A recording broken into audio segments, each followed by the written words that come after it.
Today, we're getting hand-poked cave painting tattoos.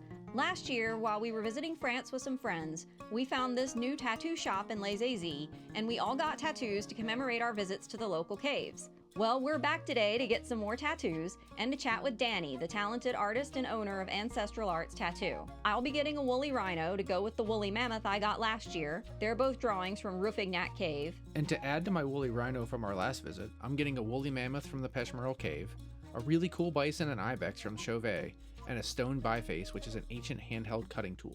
And to make this experience even more special, part of my tattoo will be done with a mammoth ivory needle, and part of it will be performed with a technique known as lithic incision, where Danny will use a piece of flint to actually cut the design into my arm and then rub the ink in instead of using a needle. Turn your arm up a little bit. Is that comfortable enough for your shoulder? I'm okay. Okay.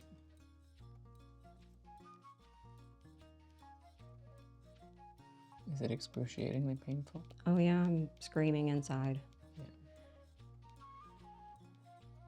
Yeah, this hurts so much less than a machine tattoo. Like, I never want another machine tattoo. No, me neither.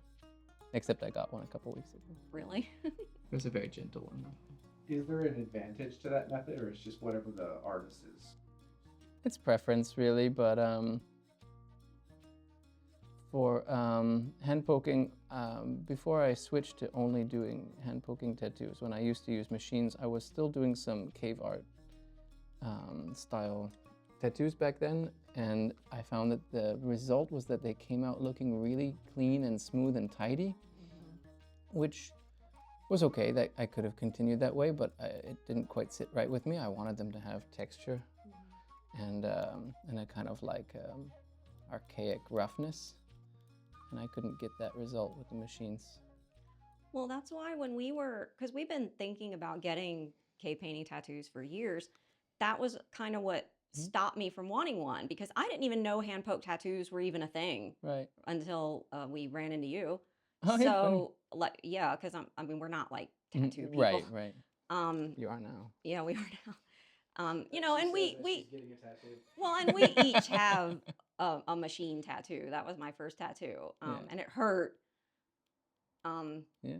But that was always what was stopping me from getting a cave painting tattoo. Was I was like, the lines with the machine are so clean that it doesn't look like a cave painting. So this is perfect for that. Yep. That's so when I wanted to switch, because I was trained in machine tattooing, and it was never really my main interest. I wanted to do hand poking, but that's not what my teacher wanted to teach. So I learned what he wanted to teach first, and then taught myself hand poking afterwards. And the way I taught myself was to do a tattoo on my leg, and what I wanted to do was something that wouldn't look incorrect if it was all like rough and crappy. So I chose the black stag from Lascaux because you know, if it was a bit blurry or bumpy or part of it faded away, most people wouldn't know the difference, you know?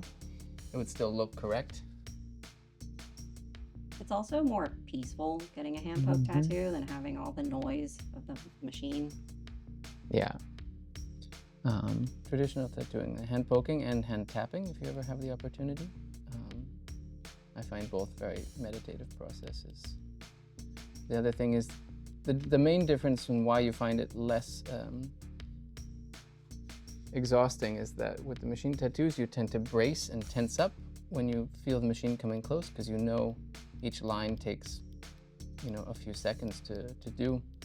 And as they approach to make one line, you automatically tense up your muscles in preparation for the sensation of it. Tensing up your muscles every few seconds for an hour burns through your energy, and then you have nothing left to kind of, you have no more endorphins, you have no more energy to survive the process. So it becomes more painful just because you've burned through your reserves more quickly. And here, just being relaxed means you can comfortably receive a tattoo for a longer period of time without the same fatigue. Well, I think there's a benefit to getting a tattoo from somebody who's into the subject matter you're getting put on your body. That's a huge benefit. should ideally always be that way. Now, I had wanted, like, what we're doing today for me is something I've been wanting for years. Wow, that's so cool. So, but I never found an artist whose style I thought worked. And I think it's because it's got to be hand-poked. Yeah, I think that's the difference. I love the part of like the days when people say things like that, because you've been planning this like special event in your life for years before you knew me, and it's cool that I get to be with people on that like special day where it comes together.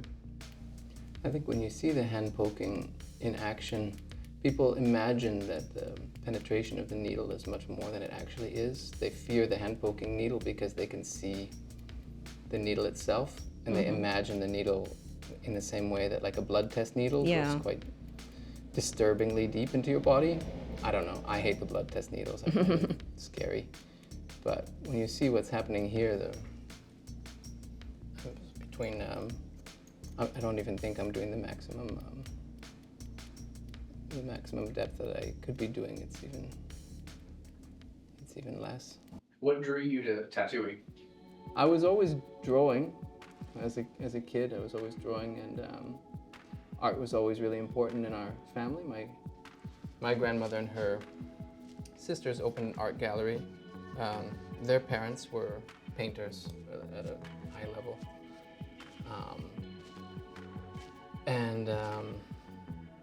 So I was always encouraged to do art. Every child is an artist until they're told not to be.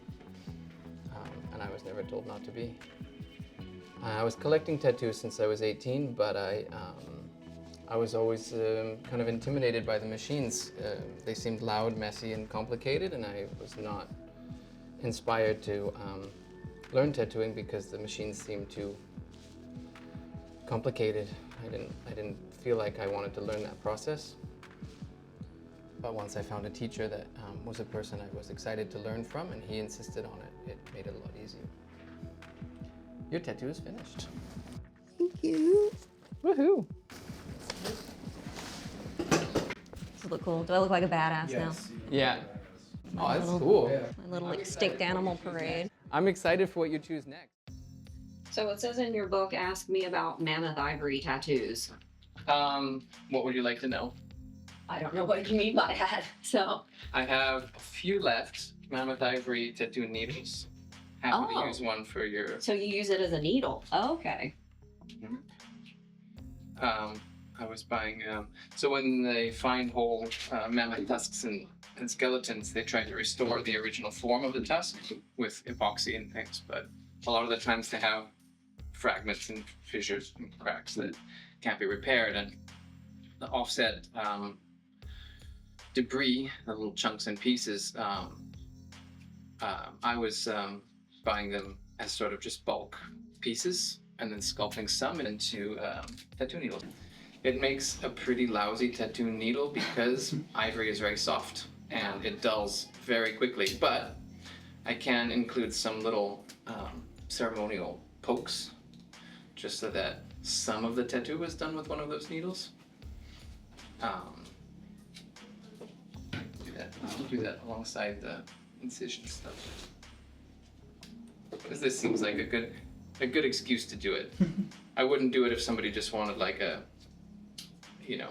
tattoo of some script or something like that. But if I'm literally tattooing a prehistoric style mammoth, I hate that word, Paleolithic style mammoth. Prehistoric doesn't make any sense to me. People were telling stories.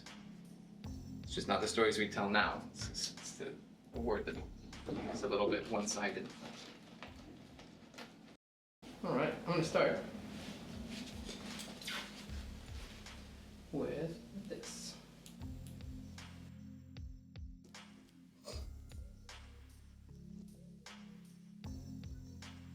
So Jim, why did you want a biface?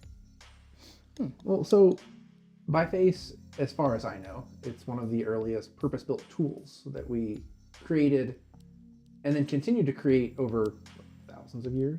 People still create them now. Yeah. Hundreds of thousands of years. But yeah. So, as an engineer, I just find that fascinating and interesting, and it's, you know, it's kind of this early feat of repeatable engineering, for lack of a better word. No, that's exactly what it is. The Swiss Army knife of the Paleolithic. Yeah. So Danny, would you like to talk about yourself a little and Yeah, what do you want to share? Anything you want to share with people?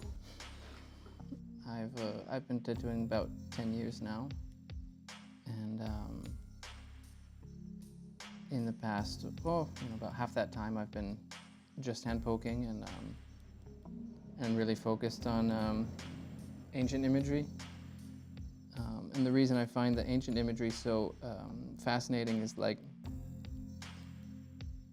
when I first came to this area, I felt like I was coming on pilgrimage, kind of. As an artist, it seems kind of like where you should visit, where every artist should visit this place on pilgrimage, just to come back to the roots and kind of touch base with, like, the oldest roots of the tree. There are a lot of branches of the tree of the art world, you know. It can take many forms, but this place is where the roots of it are. And yeah, moving here, a lot of what I do got like, this is the right environment for it. In New Zealand, people didn't quite appreciate or understand Paleolithic art in the way that people understand it here. I could try to explain it to people, but it wasn't of such impact. The time frame wasn't as clear for how old it is, and here I find frequently people know what I'm talking about when I start babbling on about Groovation and Magdalenian age and why certain art is cool, and yeah, I've really found the right corner of the world for myself and my family. So we've lived here 1 year now. We moved in April last year, and I run this shop seasonally from around April until October, and then from October there are no more tourists, and by winter there's only like 2 or 3 people in this town, so I can't stay open all year round. So in the off season we'll do a little bit more traveling. Can you tell us a little bit about your journey to becoming a hand-poke tattoo artist? Yeah, so I was always more interested in hand poke than machine tattooing, because the machines seemed messy, noisy, loud, and complicated. I wouldn't have pursued machine tattooing had my teacher not insisted upon it.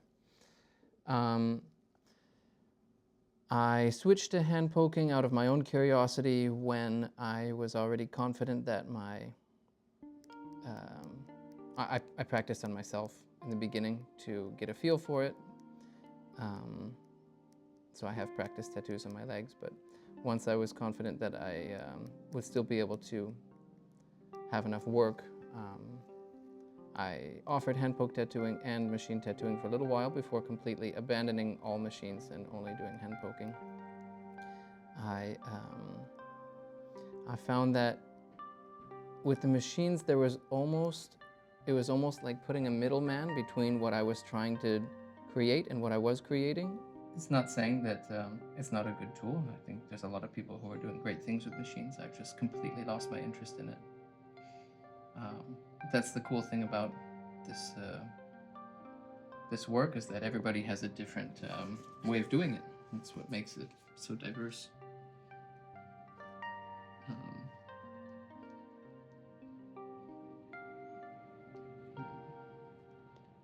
The expertise with hand poking and traditional tools led to curiosity with, if I can, you know, make a good tattoo with this, can I also make a good tattoo with a bone needle? I remember having questions about how Ötzi's tattoos were made, and when I did research and read what it says on the official websites, I was very unconvinced, because clearly that notion was put forward by archaeologists who are unfamiliar with how tattoos are made or how the functionality of tattooing equipment works, and clearly did not consult any tattoo artists when they made their claims about how Ötzi's tattoos were made. So when I started having questions that I was unsatisfied with the answers I found, I started asking my colleague now, Aaron Dieterwolf, who's Archaeology Inc. on Instagram.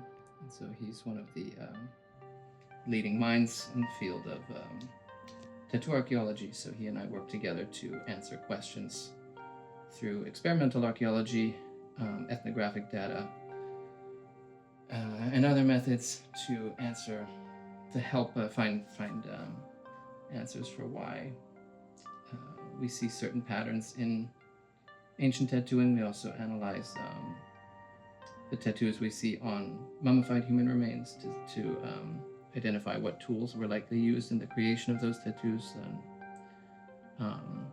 even in this August, he and I and a couple of our colleagues will be down in Peru at the International Mummy Congress to discuss the research we've been doing for Peruvian mummies and their tattoos from our 2023 research project, where we used infrared technology to search for new tattoos that were hidden on darkened mummy skin. The tattoos weren't visible to the naked eye, but we were able to find copious amounts of previously undiscovered tattoos. We presented a lot of that research at the Musée de l'Homme in Paris last year, or early this year, I can't remember. So traditionally, did they do multiple colors of tattoos, or did it tend to be It's a really good question. black? Or It's one of our other main questions. Internationally, black is the standard. That's what we see everywhere. North America, before the atrocities committed against the indigenous, was very heavily tattooed, especially in eastern woodlands populations. And we have a lot of historical documentation which understood that red tattoos were also very frequent. We don't really know anything about that anymore because those traditions were wiped out. and do we know what they used for the black pigment? If that was like the most common, and is it similar throughout the world, or they all kind of found their own? The crazy thing is there are pretty much as many tattoo ink recipes as there are traditional tattooing populations. Okay. It's mind-blowing, the diversity in ink recipes. In some places, the recipe was, the common agent for the pigment is soot. More so than powdered charcoal, which I've tried and is not as practical as it would seem. You need soot, because soot from like underside of a cooking pot, for example, is so finely powderized that it mixes much more readily with liquid and binding agents than powdered charcoal, which is still granular at a microscopic level and doesn't like to mix with liquids as easily. So soot, but that could come from anything. Russian prisoners were melting the rubber in their boots and mixing it with urine. There's also ink recipes I was told about in Tahiti, where they were making soot from burning the nut that's a cousin of the macadamia nut, because the nut itself is a lot of oil and fats inside. The soot was more viscous, and they would mix that with coconut water, which is sterile, and tattoo with that. There's historical accounts in New Zealand of finding tiny cordyceps caterpillars and melting burning their bodies and crushing that up and mixing that with soot. But the soot would come from carefully guarded resinous kauri tree wood. When a kauri tree would be discovered to have a large resinous part of its trunk, that resinous wood would be kind of closely guarded secret of where it was, because people would like to collect it to make the right pigments and dyes. And the ink recipes are never ending and always fascinating. I think that tattoo is finished. Well, that looks awesome. That's really nice. I'm very happy with that. Like, wow, so much detail. Put it up next to it. Yeah, you can hold it. Just hold it in your hand.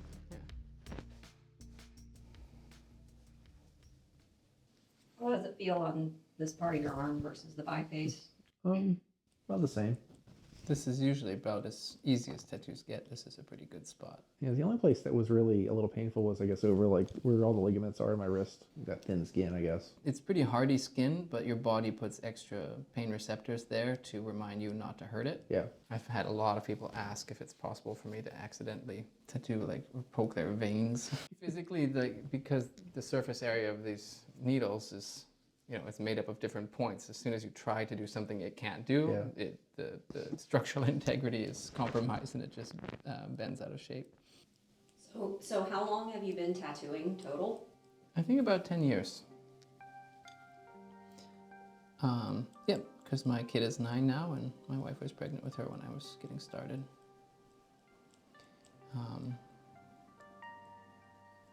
Yeah, I've worked at probably 3 or 4 studios, and I had my own little studio in New Zealand, which was a little off-grid cabin in the garden,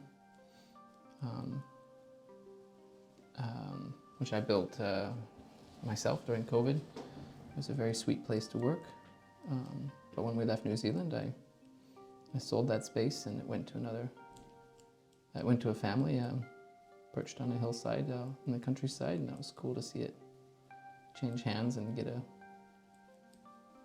used for another project for them. It was cool. And yeah, now I've opened this space, and hopefully, like, this studio or if I open up a home studio will be my legacy. I suppose the tattoos are the legacy. The studio space is just it's just fun getting to call the shots.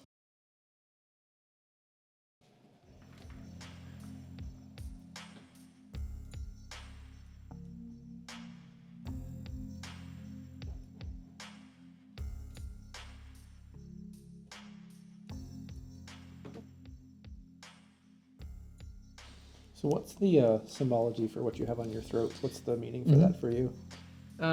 That's the traditional tattoo from Borneo. Okay. And I've got friends in Borneo that they're keeping their ancestral practice alive. I already had the bunga torong, the front shoulder tattoo from that kind of the set that you get in an Iban tattooing set. That was given to me by 2 hand tap tattooers that are friends of mine. And then I had a friend who's Iban who lives in New Zealand. He runs a studio that was not far from my studio. I was asking him if he does hand tapping anymore. He said, no, I'd like to, but I don't really remember how. And I was like, do you want to practice? He's like, yeah, we could do your throat, okay. Like, I can't guarantee Let's do it on the most prominent part of your body. Yeah. I can't guarantee it's going to look great. And I was like, that's okay. But basically this one is, they have 2. One is a scorpion and one is a frog. This one's a scorpion because it has 2 pinchers at the top. Okay. And the frog would have a mirrored pair at the bottom. That would be the front legs and back legs. The dots down the middle are the poison inside the scorpion. No, the venom, I guess. And the little stars on the outside are the food, because anytime you do a tattoo of an animal in that mythology, you need to give it something to eat so it doesn't start eating you energetically. So is there any story about how you got so interested in the Paleolithic art in France? I think when you love something like art, for example, you don't just love one aspect of it. You really love it. You love all of its faces, and the more I became a professional artist through my work, the more closely I observed why some art has power and what it is about that art that makes us feel something. And And the more I dug deeper and like looked back further in time, the more powerful the art got, and the more feelings that it invoked. Then it just became an addiction and a rabbit hole. And now it's now it never fails to hold my attention. And everybody I speak to who comes to this area to see it and feel it as well has different reasons why it speaks to them, and then I get to refresh my perspective often. It's so fascinating. Our friend that was with us on the last trip, who is a very not religious person at all, when we went to Peshmerga, he said that was the closest he's ever felt to having a religious experience. That sounds about right. Yeah, to me, I think that's pretty much it. When you stand in the presence of it, and you stand where the artist stood, and you see their brushstrokes on the living rock of the world, it's haunting. Yeah. And powerful. That's why we keep coming back. I really like this mammoth. It's great. It's just so. Yeah. This was like the first. I'm drawing a mammoth. This was the first picture I picked out of what I wanted when we were talking about doing this, because I need that mammoth. I haven't tattooed this one before either. Very cool. I was a little worried when I really dove into this as a specialty that it was limited in how many images, the style is comprised of a finite number of separate images, and I was worried that I would kind of run out of tattoos and repeat them too often and stuff like that. But each time it goes on a different part of the body, or it different size, or a different idea, different like concept about it, or it's arranged differently, or it's but even how many mammoths there are, or how many bison there are, how many deer there are, I've repeated a few times, but it doesn't detract from how interesting it is. I was worried that it would, but it just seems to be like the black stag from Lascaux. I've tattooed more than other images, and it doesn't lose any power each time, which I was worried that it kind of would in my mind. But what do you think? It's because everybody kind of has a different story as to how they decided. Yeah, a that's bit. What I want on my body for forever. I think so. Yeah.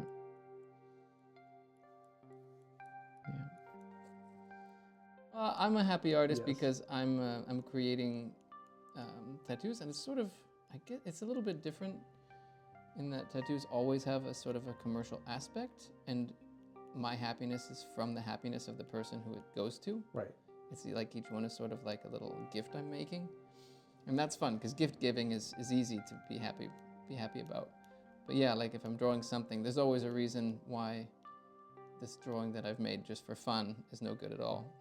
Because I guess as a tattoo, right, you're giving people memories. Yeah, that's right. Like of their trip or of their. Or helping share stories, or yeah. Or often it's just something somebody has wanted for a very long time, and I finally get to be the one that does it with them. The special day. Is this it? So this is a mammoth tusk needle. Yep. Mammoth ivory is very soft, so it's a beautiful material for jewelry, but not a great material for tattooing needles. So I'm going to do just the tusks so that you can point out what part of the tattoo was made with it.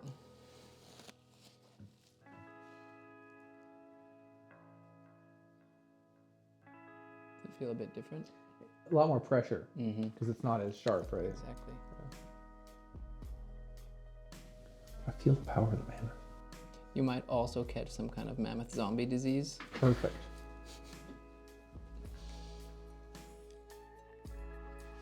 The utility of different materials is something I find really interesting in tattooing. So I recently replicated all of the Ötzi mummy tattoos with bone and copper needles, and was reminded of just how efficient those tools can be. I don't use them very often in my work outside of the research, but just actually spending a day doing just doing tattoos with them. I had prepared more of them than I needed, thinking that they would dull or have a problem, and actually got through half of all the tattoos with a single bone point. So I'm going to do the cutting now. I'm going to do most of the lines that are there if the tool is as functional as I'm hoping it will be. But every one of them is quite different, so I just have to test its functionality each time. Yeah, that little edge might work as well. The other one is... That looks good. It was incorrectly assumed that Ötzi the Iceman's tattoos were made this way.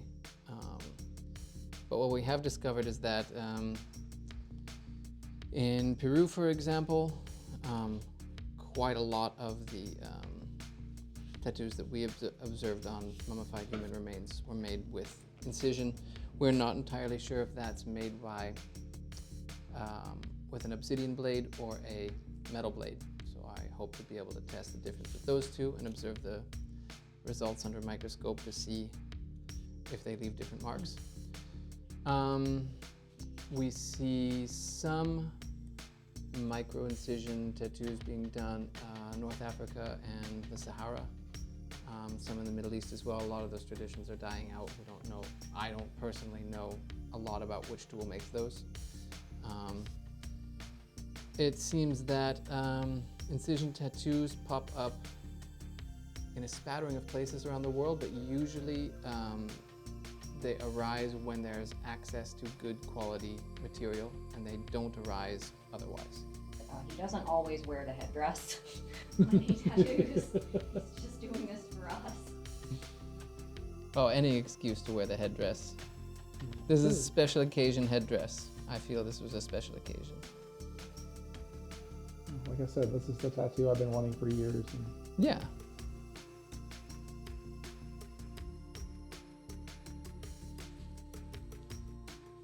and the fact that I got to get it with, a mammoth tooth tusk needle and then this lithic incision just makes it even cooler.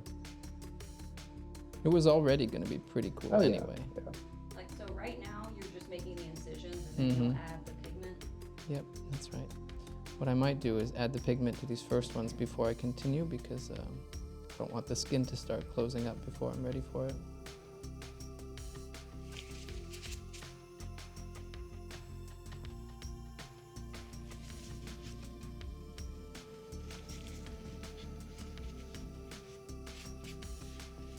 There's some of the first ones.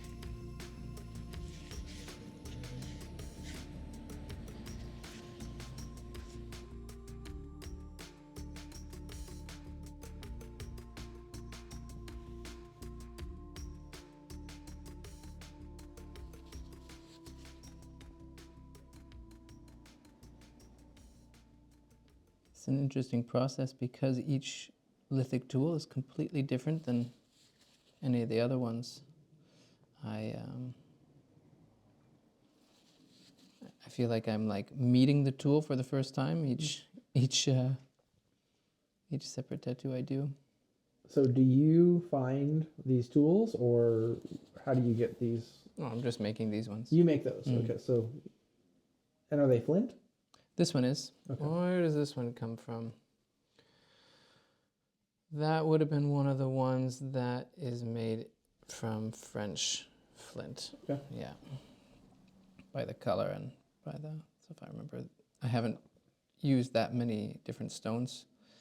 I had some Waihi Beach obsidian from New Zealand that I had made some tools with, but they were much more gray in color, gray and kind of... So did you say where you learned to do the lithic incision, or was I not paying attention? I practiced on my leg.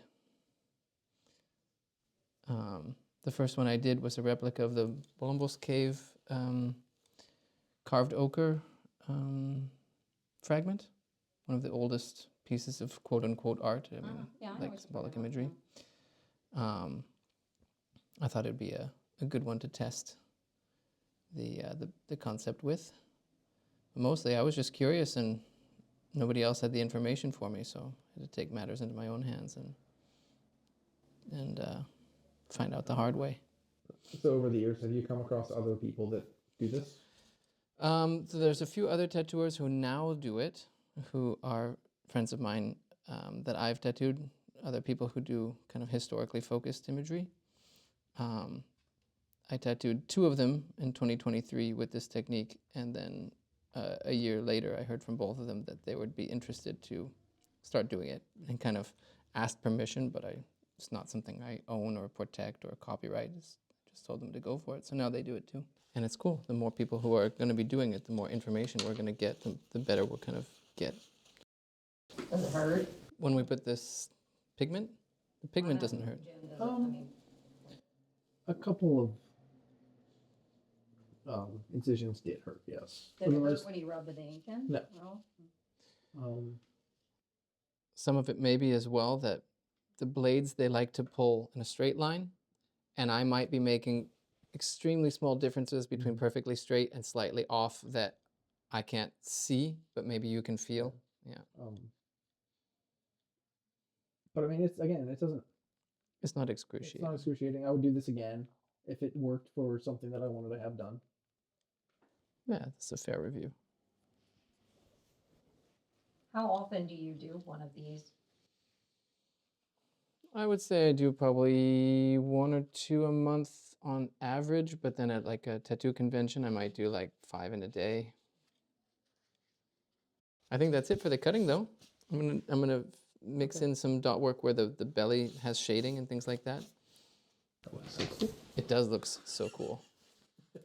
And the great thing is there's no other way to mimic this effect. Yeah, With, and that's why any other when tattooing. when I saw that, when I decided I want that mammoth, I was like, I think we need to do this with. Mm-hmm.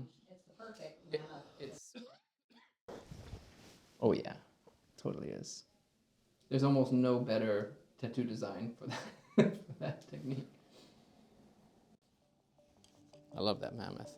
I love that you see the mammoth, but like if you just see this part, oh, the tusks are cool too. You can really see how they stand out. Yeah.